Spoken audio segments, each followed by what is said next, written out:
Manok, manok, manok, manok, manok ni Papa.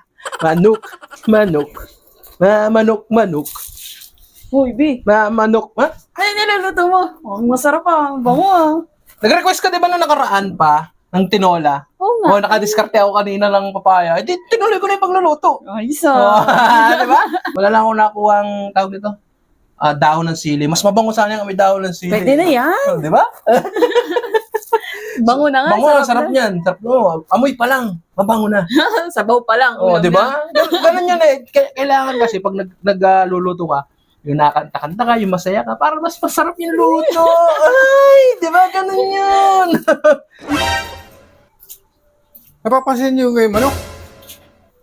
Uy, manok, wala. Bakit? Bakit parang wala yung manok ka?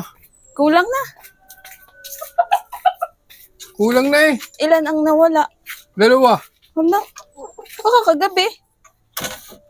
Dalawang wala oh. Dito nakalagay. Wala.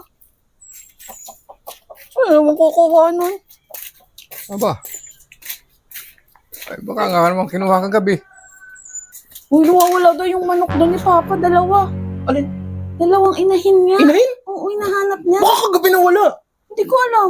Hindi ko rin alam. Saan ba galing yan? Binili ko.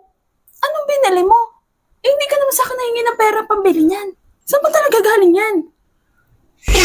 Ka na lang maingay. Atin-atin na lang to. Papa! Di ba sabi ko huwag kang maingay, sisigaw ko pa. Ulam na natin yan eh. Doon ka na nga. Ingin-ingin mo pa, sisigaw ko pa eh. Doon ka na. Ka na lang maingay. Sarap na nga ng ulam natin. Sisigaw ka pa.